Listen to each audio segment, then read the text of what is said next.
During one summer break from college, I decided to offer my spare room as an Airbnb. It seemed like a great way to earn some extra cash at the time. Everything was going well until I received a booking request from a guy named Raphael.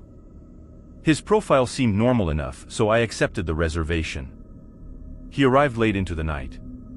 He looked quite different from his profile picture, which was quite shocking. The man before me had a ragged appearance, his jacket muddy, his face full of scars and clearly one too many tattoos than necessary. I thought nothing of it as everyone has their preferences. But I do remember thinking that there was something unsettling about him. I showed him around the house and then his room. He turned to me and asked which room was mine. For some reason, he seemed more interested in that than looking at his own. I got a very bad gut feeling, but decided to think that he was just asking in case he needed something. I told him my room was just down the corridor and he smiled a peculiar smile at me. It was unnerving, but he was here now and I didn't want to put myself in any danger by doing anything to offend him as he was twice my size. I smiled back and told him that I would be heading to bed as I had work early in the morning. I went to my room and immediately locked the door. Offering Airbnb to random strangers seemed like a good idea at the time. My room is a long one and has a sliding door to the patio on its far end. I usually keep the curtains open so that I can see my plants with the screen door closed. Despite my uneasy feelings, I somehow managed to fall asleep that night. The next morning, I unlocked my door cautiously and went outside. I guessed that my guest Raphael was still asleep since there was no one in the living room. He came out in a bit and after exchanging pleasantries, told me that he was in town for some business and would only be here later in the night. I felt very stupid at my reaction from the previous evening. Despite his appearance, he was clearly harmless. I went about my day. After work, I did some groceries then came back home. There was no sign of the guy. I finished doing my laundry and some housework. I usually pick out a movie before bed if I'm not too busy. I found a good documentary on Netflix and began to watch. In the midst of the documentary, my guest returned and wordlessly settled on the sofa beside me without any invitation. It was weird, but I decided not to let my thoughts wander and told myself this is how just some people are. I offered him popcorn and he ate some without a word. I tried to make some small talk as an attempt to start a conversation, but he didn't seem interested and only gave dry replies. After the movie ended, I bid him good night and went to my room. I was so tired that I almost immediately fell asleep.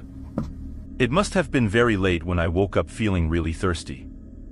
As I reached for the water bottle that I kept at my bedside, I had the sudden jitters of being watched.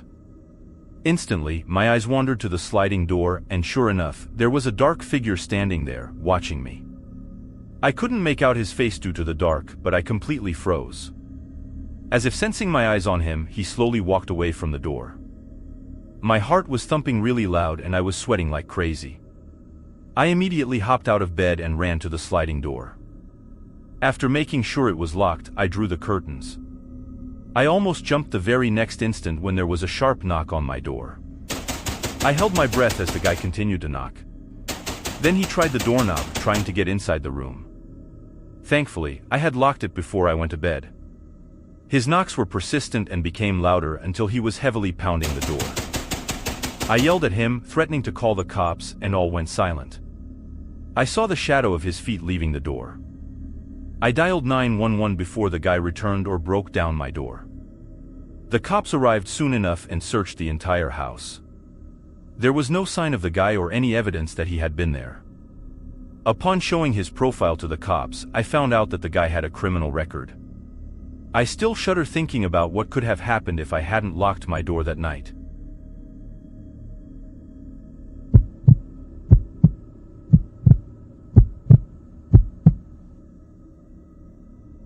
As a writer, I often like to escape the city and stay in quiet towns to finish my books, away from all the hustle and bustle.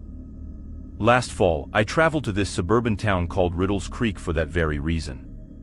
For my stay, I booked an Airbnb online, as I usually did. From the looks of the posting, it promised a tranquil retreat with bed and breakfast, and on top of all that, it was very cheap.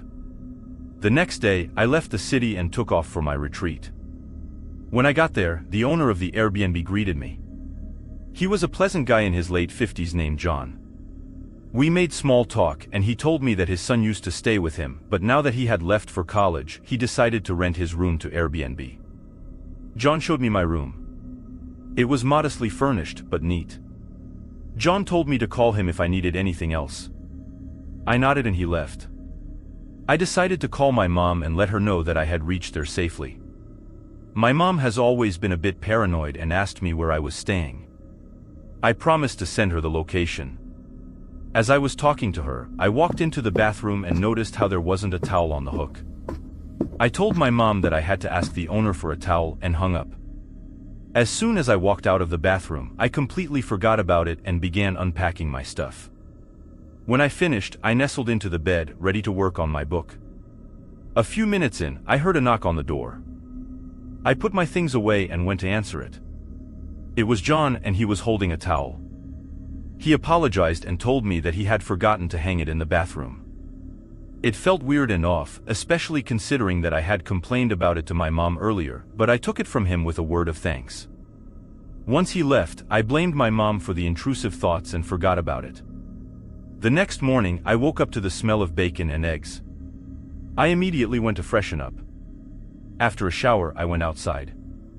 The table was laid with breakfast and John was still cooking more.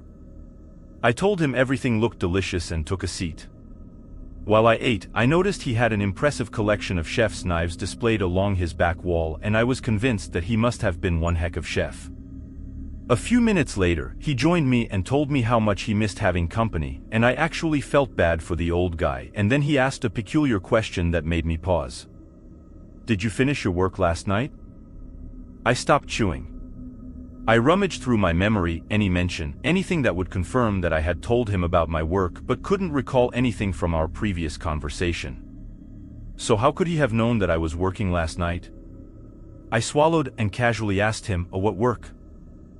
He paused and cautiously said, "Yo, just a hunch. A lot of people come out here to work." I faked a smile and nodded. But I didn't buy it. He sounded quite convinced when he asked the question. I hurriedly finished my breakfast and excused myself. As soon as I went to the room, I locked the door, my heart beating hard and fast. I didn't know if I was overthinking or if I had inherited my mother's paranoia, but one thing was certain. I wasn't letting this go. I scanned the room. I ran my hands across the smooth surfaces of the walls, feeling for any hidden devices. There were none. I checked beneath the lampshades, the clock, the television, and even the smoke detector on the ceiling. Nothing. Defeated, I sat back down on the bed. Perhaps I was overthinking. As the thoughts swirled through my mind, my eyes landed on a small plush kitten on one of the shelves facing the bed. A thought tugged at my gut. Didn't the owner say this room was his son's? It was quite weird for a guy to own a plush kitten like this. As I carefully examined it, I noticed how the left eye looked different from the right, like it had been sewn back on. I took out a razor from my toiletry bag and cut through the eye. Sure enough, behind the eye was a miniature camera. The blood drained from my face when I realized what was happening. He had been watching me this whole time, invading my privacy. I could hear the owner John in the kitchen, and what made it worse was that it sounded like he was sharpening his knives. I had to act fast. My hands trembled as I dialed 911 and explained everything. The 911 dispatcher told me to stay on the line and that help was on its way. Soon enough, the cops showed up at the door and the old man was arrested. Although I avoided any harm, it was the last time I booked an Airbnb.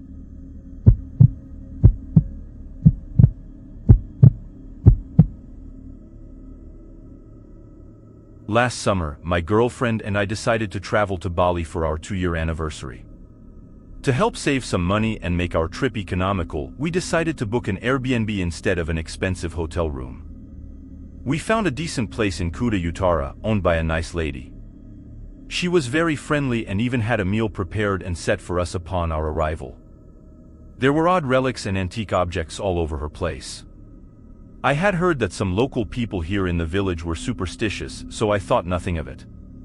The lady showed us to our room. It was small, but the sheets on the bed were clean and the window provided us with a nice view. The woman said she had some chores to do and left us to do our thing. As we unpacked, my girlfriend dropped her charger and crouched to pick it up.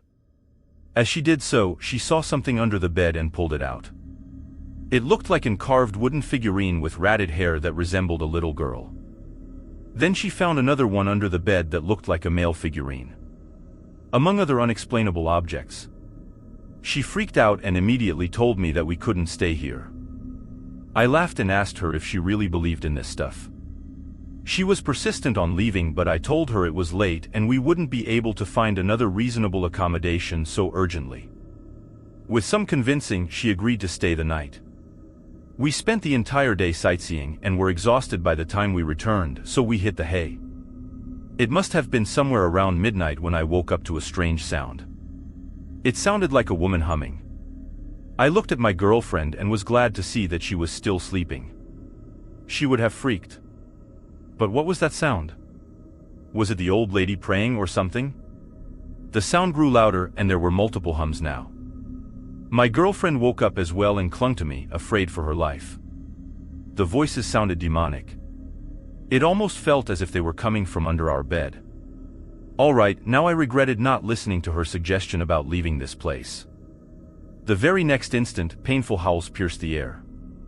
It sounded as if something or someone were in unbearable pain. Unable to stand it any longer, I got out of bed, ready to check it out. But my girlfriend stopped me and wouldn't let me go. She said we were going to leave this place the next morning anyway. She made sense, so I stayed. After a few minutes, the sounds died, but we couldn't sleep a wink that night. The next day, as we ate breakfast in silence, I casually mentioned to the woman that I heard her praying last night. She looked alarmed and asked us if we believed in the spiritual realm, and my girlfriend told her that she went to church every Sunday. Upon hearing that, the old lady let out a guttural laugh and told us how whatever God we believed in and prayed to would be no help to us here. I saw my girlfriend's face growing very pale, which told me that she knew something that I didn't. But I wasn't left wondering for long. The old lady revealed to us that she was the local shaman, or dukuan, as it was called in the local dialect of Bali. She had a deep connection to the local spirits and needed to keep them happy, or else they would bring famine and disease to the village. Later, when the lady left the house to run an errand, we started to pack our belongings as none of us wanted to stay in this weird house a moment longer. But before we left, I suggested that we take a look around and find the source of the sounds from last night. My girlfriend was hesitant, but I convinced her that someone might need our help. Upon searching, we chanced upon a door that led to the basement, which was weird because the Airbnb didn't mention one. Clearly the old lady didn't want anyone down there. We went down the stairs and were shocked to see that there were strange symbols carved on the ground. In the middle, we found some bones and the carcasses of dead animals, along with a rotting smell in the air. Clearly someone or something had died here. But the most disturbing thing was the fact that the place was surrounded by carved wooden statues that resembled humans, possibly past Airbnb guests. I turned to my girlfriend and said, "Let's get the heck out of here." We grabbed our stuff and left the strange house.